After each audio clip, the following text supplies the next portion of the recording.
Hi, friends. Thanks for joining us. I have recently had a cup of tea with my dear friend Renee, and we were just talking and reminiscing about all we've done and learned in the last 16 years or so together and with our other two closest friends, and having a good discussion on boundaries and boundaries with toxic people in your life. And how that's rolled out for us and just had a little reminisce. And I wanted to actually share it with you because I think it's a good listen. So if you can relate, have a good chuckle. And if this is new to you, then I hope you enjoy. I remember reading once, and it went something like this, a paraphrase. Firemen don't start fires, but they show up at every fire. That's good. And so the translation for that is all the crap in your life you may not have created it. Maybe it didn't start with you, but it's your job to show up and clean it up, put it out, deal with the debris. Doesn't seem fair, but that's how it is. I love that. Yeah. Awesome analogy. You know me, I'm a visual, so that's Mm-hmm. many of us are too, so that's See wonderful. if I was just talking about this with my hubby about how with family members that every single thing, I mean, if you're, we're all different personality types, Mm-hmm. obviously, but for me, you know this of me, but everything felt internal, felt personal, I felt so deeply that my poor body, oh my gosh, I think back now, my poor body. But yeah, the minute I mean, we did our studies, we read our books, we've spent years working on this, us girls together. But the minute it actually jived, my heart and head jived, it does change. Because it used to make me angry, side note, it used to make me angry when people would say, maybe you could have compassion for them, maybe you could feel sorry for them. And it would make me angry because I wasn't in a place that I could even imagine that from the pain that I felt I had suffered in certain situations. I didn't think that I could ever get to the place where that individual I could look at and go, I feel sad that that's your story, and separate it from myself. Mm-hmm. But getting there, like I see people who are in pain right now, and I think getting there, if you could race to that, that would be the thing I think, looking back, that I would want to run to as fast as I could. Being able to sort quickly, not think it's all about me. Yeah, there's a lot of dissecting to do. Like Oh the my gosh. secret sauce to healing is boundaries. Yeah. But when you have been groomed to meet the needs of others and behave in a certain way, boundaries feels like the most terrifying thing. And that's Absolutely. exactly how people want you to feel who are benefiting from your um, overfunction or your dysfunction, who are benefit and not really concerned at all with what the pain it's causing you, Mm-hmm. because you functioning in the dysfunction is somehow meeting their needs. And so boundaries become the scariest thing to do, even though in your gut you may know that you need to have really strong boundaries around this. You're terrified. So Yeah. I found I fell into the default of I can just be better. I can solve this problem. I'll Mm-hmm. just be a really good girl. I'll just be Mm-hmm. a really good friend. I'll just be a really good whatever role I was in with that person. And I can do better. And if you have Mm-hmm. a layer of faith over that, as I did, then I could just be a really really good Christian, and it would get better. Yeah. Well, when there's dysfunction in the at play, someone else is codependently trying to get their needs met through you, you can be the best little girl, the best little Mm. boy, the best Christian, the best Buddhist, the best whatever, and it's not going to resolve that. It may look like it does for a short period of time Yeah. because that person's needs look like they're being met, Mm-hmm. but in the end you just spend decades of your life Yeah. trying to explain to someone why their behavior is hurtful to you, and nothing changes. Mm-hmm. And it's boundaries. And it took me decades to have the kind of boundaries that I presently have. Mm-hmm. And if I could have known how it was going to feel to stand Mm-hmm. on the other side of Yeah, strong and healthy boundaries, I would have done this when I was 20 years old. me too. What 20, like I would have done the thing I was terrified to do. Absolutely. Terrified's the best word for it. Yeah, I was. And I was Yeah. terrified even when Yeah. I finally did have boundaries. And it was, I was well into my 40s by then. I was still terrified Mm-hmm. because that place in you that was taught to please, that was taught to, um, pander and Mm-hmm. fawn over someone, to keep them from raging or from hurting you or whatever. Mm-hmm. That place is really young inside of Yeah. you. Yeah, that's true. And so, yeah, you're going to be scared spitless. Yeah. But it is the healthiest place. And there's so many people giving good counsel on what healthy boundaries are. A lot of Mm-hmm. people think boundaries are saying, you're not allowed to speak to me like that. No. That's not a boundary, that's a No. request.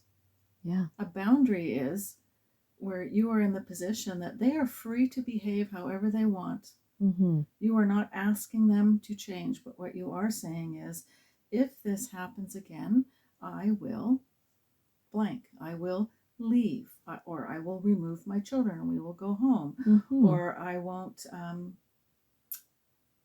be willing to have contact until there's some taking some accountability for your actions. Like that's Yeah. a boundary. You're not asking them to change. Like stop it, No. stop acting this way, and get all this drama. That's where drama comes from, because here you are, an adult asking another adult to do something they don't want to do. They don't want to stop acting that way. Why would they? Mm-hmm. That's how they Mm-hmm. get their needs met. That's how they've always gotten their needs met. What the hell's the matter with you? Yes. That's not boundaries. Boundaries is you just standing and saying, if this happens again, I will do this. Yeah. It doesn't require a Yeah. raging fight or Yeah. anything of And, that and nature. I have friends who've had, a relative, unhealthy relationship with a relative, and that relative might be on the phone screaming at them. Mm-hmm. And they have already stated, if you escalate a Mm-hmm. conversation to screaming, I will just inform you that my end of the conversation's over. I'm going to hang up now. Yes. And then that's what they had to do. And they had to do it over and over and over again until that Mm-hmm. other person finally realized, oh, They mean oh, they really mean it. Mm-hmm.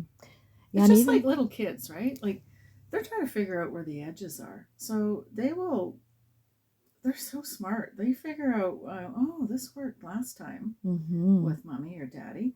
I'll just do it again. And if it doesn't work, then they'll escalate it. So they go from whining and stomping their feet to full on the floor, kicking, screaming, kicking furniture, who knows what, slapping their parents or Mm-hmm. whatever. Like all they're trying to do is figure out what works. Exactly. What works. So it's Where like are even the with parents parameters? Yeah. to not escalate that to screaming and all this Mm-hmm. drama. It's just very calm. It's like this behavior just will not be rewarded. But it's no Mm-hmm. different when you're an adult. Yeah. You don't think you have to have those kind of boundaries. This behavior will not be Yes. rewarded, as if they're 5 or 6 years old. But where's their dysfunction coming from? Right. Their small selves. Yes. It's coming out of their small selves. Every human gets their needs met. We all have needs. Mm-hmm. We all have to have them met. Yes. And we all have learned different ways of getting them. And some of them are very dysfunctional. Absolutely. And when someone decides they don't want to participate in that anymore, oh yeah, there's going to be a bit of a showdown. Yeah, it's so true. And then those people, like myself, yourself, and I'm sure all the other people, getting to the point where you go, oh, it's not personal. It's not about me. Wait a minute. I remember the first time I stood back from a situation that I had been in, and I wasn't able to have clarity and have those boundaries. But the first time I actually had done some work and I had a boundary, and it was almost like the Twilight Zone slow motion. I went slowly and heard something come out of their mouth that they'd said many times before. And I took a breath and gave myself a moment, because that was the key. That was the only thing at the time I had that I was going to do, was I was going to now give myself a moment when I felt that somebody was saying something to me that was hurtful or inappropriate, or they had done that behavior in the past. I was giving myself permission to just, you don't have to respond right away. In fact, you shouldn't. So take all the time you need. And that's not disrespectful, because I was still worried about respect and how I looked. And, so I gave myself a moment and I watched it go down in slow-mo. And I realized this person had been doing this to me all along, this behavior, but they did it to everyone. They did it with everybody. It was not about me, and I had made it all about me. Mm-hmm. And so going, oh, hang on a minute. No, thank you. In that moment, and then going, wow, that's the first time I've actually gone, no, thank you to this person. I don't want to do this dance anymore. But I didn't have to flip out, didn't have to freak out. I just went, oh, watched it unfold like I had before, and went, no, thank you. It feels so personal, and that's what you become so enmeshed in. Why are they doing this to me? And then you feel so hurt, so rejected, and or manipulated or controlled, or all of the above. And when you realize or come to learn that most people's behavior has nothing to do with anyone else, Mm-hmm. right? The waitress that is short with you, it's not personal. Yes. We don't know what's going on. Like there's so many instances where we live in this outrage culture where somebody does something and it's interpreted personally, and then there's this instant outrage when quite often it has nothing to do with you. You know how blissful it is to go through life now that I realize that people's behavior has really nothing to do with me. Yeah. Most, the majority, 99.9% of how things go down, it's got nothing to do with me. I was reading a book, and in it, Dr. Jim Richards was explaining this concept about other people's behavior mostly has nothing to do with you. It's our interpretation of their behavior that causes the pain. Right. And so if someone walks by you and you say hello, and they just keep going, we're human beings. We like to tell ourselves a story. Our brains like stories. So we fill in that gap with a story. And if the story is, they're so rude, they don't like me, and that's so painful, they always do that, then that causes pain. Yes. But what actually happened is someone just walked by. That's all they did. They just walked by. And we don't know what's going on in their world. That's right. So the point of personal pain comes is when we make a judgment about why anybody does anything. Yes. So to go up to someone later and say, hey, I saw you earlier and said hi, but you went on by, is everything okay? And that you probably would hear, oh, I didn't see you, or didn't hear you, or, oh, I was rushing because I just heard my child was sick and wanted to get home and make a call before, whatever, right? And so it's like that point of judgment brings the pain. It's not the actual event. It's our interpretation of the event. Yeah. It's the story we tell ourselves. And I think even Brene Brown has said that recently on one of her Netflix shows, is that what is the story you're telling yourself? Absolutely. Yeah. And that's a really good thing for couples to do, is like, hey, I was trying to talk to you about something and you brushed me off.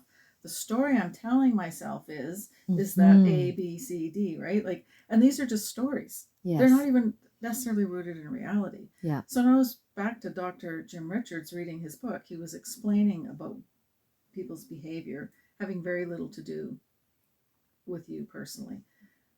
And he said, and though their behavior may affect you personally, it's not personal. Yes. And in that moment, I had one of those boom fireworks, and the world went from black and white to bang color. Yeah. And then just like the Matrix with all the numbers falling, everything fell into place. And I realized that all the pain that my father created in our family, the way he treated us physically, verbally, etc., all the pain and dysfunction, he would have visited that upon any family he had. Yes. Any wife he would have chosen and any children he would have had, he would have been abusive. Right. So although his behavior affected me personally, it wasn't personal. Yes. Because children personalize everything. And even though I was walking around in an adult body, I still believed that there was something wrong with me. That's why I was treated that way. I was lacking something. I was lacking value or worth. Right.